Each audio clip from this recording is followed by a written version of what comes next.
नहीं छोटा पड़ जाएगा। खैर इसे भी लिस्ट में रखना। हाँ क्यों ना हम एक दफा इस बारे में हयात से भी पूछ लेते हैं। हयात, हयात जल्दी आ यहाँ। खुदा के लिए मुझे सोना है अम्मी जान, मेरा सर दर्द से फटा जा रहा है। अब तो काम की आदत डाल ले, तेरी शादी होगी, घर संभालना होगा, बच्चे पालने होंगे। Yemek, hepsi bir araya gelince nasıl başa çıkacağım hepsiyle? He? Çıkmayacağım. Çünkü ben evlenmek istemiyorum. Oldu ha ha. Ergen gibi konuşma. तो बैठ जाओ यहाँ, बैठो।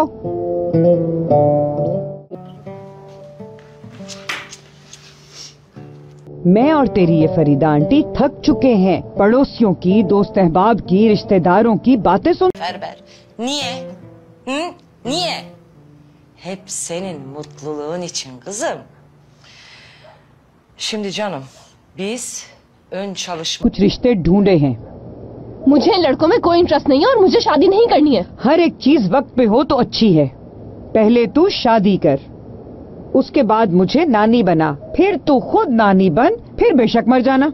ये देख, लिस्ट में जो पहला लड़का है वो है तुनजे बेल्दोकनवार, और ये लड़का हमारी पड़ोसन हलीमा का बेटा है।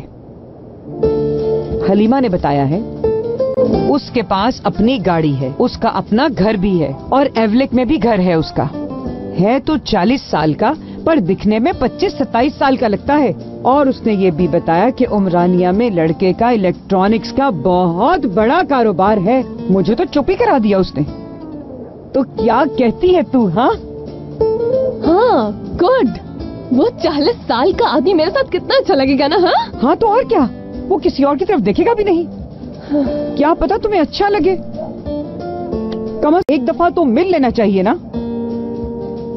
ये सब कुछ मेरे साथ नहीं चलेगा, समझिए मैंने। एक बात बताएं, आपकी और बाबा की उम्र में भी काफी फर्क है ना। बहुत प्यार करती हैं आज भी आप उनसे। हाँ और आप चाहती हैं कि मैं भी ऐसा ही कुछ करूं, और फिर मेरी जिंदगी भी मोहब्बत भरी गुजरे आपकी तरह। हाँ बिल्कुल ऐसा ही चाहती हूँ मैं। पता है जब पहली बार उन्होंने मुझे और मैंने उन्हें देखा था तो क्या हुआ था? प्यार, हमें प्यार हो गया था। आज भी लोग मिसालें देते हैं हमारे प्यार की। अब मैं तुझे क्या क्या बताऊं तेरे बाबा के बारे में। सारे गांव की लड़कियां मरती थी उन पे, गजब ढाते थे वो। खैर बाद में बात करते हैं। मुझे तुम्हारे बाबा को कॉल करनी है, पता नहीं कैसे रह रहे हैं, मेरे बगैर कैसे अपना ख्याल रखते होंगे, यही परेशानी खाई जा रही है मुझे। दवा तक वक्त पे नहीं लेते। जरा फोन करके मैं पता कर लूं उनका।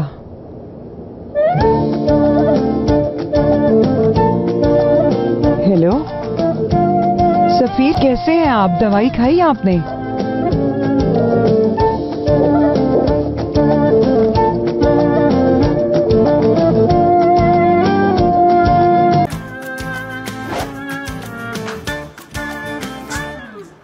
Ne yaptın, buldun mu hayatının kısmetini? Hı hı, buldum. Katalogdan seçtim bir tane. Yarın kargoya verecekler. Bol gelirse değiştireceğim. Kızlar bunlar delirmişler. Bildiğin liste. लो जो भी पसंद आए। क्या कहने उनके, तुम्हारी खुशी के लिए क्या क्या कर रही है। कितनी स्वीट है एमने आंटी। हाँ हाँ हाँ, उन्होंने फैसला कर लिया है कि जल्द से जल्द मेरी शादी करके मुझे कैद खाने में डाल दिया जाए, और बाबा का भी इसमें पूरा पूरा हाथ है।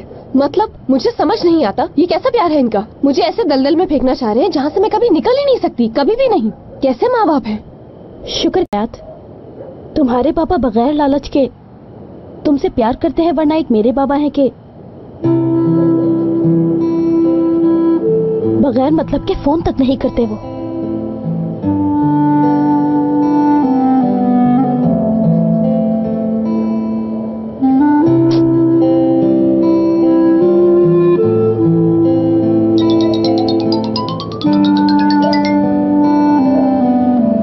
अस्सलाम वालेकुम।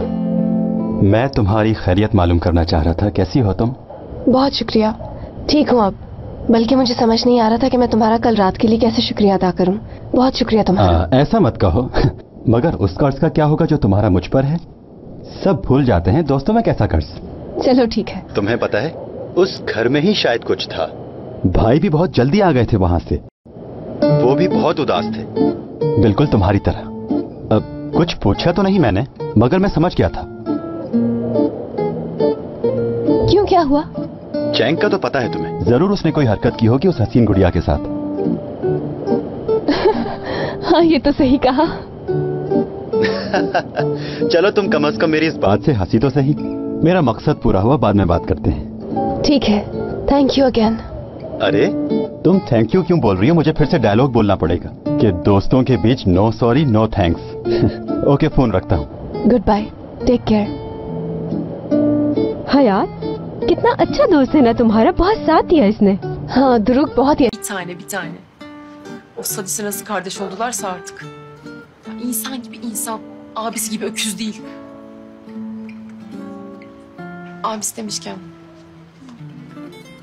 वो बंदर भी कल रात दरअसल पार्टी से जल्दी वापस आ गया और थोड़ा अपसेट भी था वो। अच्छा, लेकिन वो जल्दी क्यों आ गया? याद एक बार फिर उसका झगड़ा हुआ होगा, और ऐसा भी हो सकता है कि जो कुछ हम सोच रहे हो ऐसा बिल्कुल भी ना हो, दीदम से उसका कोई ताल्लुक ही ना हो और ये सिर्फ हमारी मिसअंडरस्टैंडिंग हो। क्या ख्याल है? असली, अगर उसका उससे ताल्लुक ना होता तो वो उसके साथ ऊपर क्यों जाता?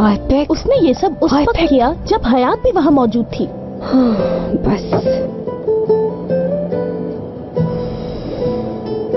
मुझे माफ करना, मैंने उदास कर दिया तुम्हें। मैं क्यों उदास होंगी? जो होना था वो तो हो गया, अब क्या कर सकते हैं। और वैसे भी हम दोनों का कोई रिश्ता थोड़ी था, वो तो बस मेरा बॉस है।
Aşk laftan anlamaz.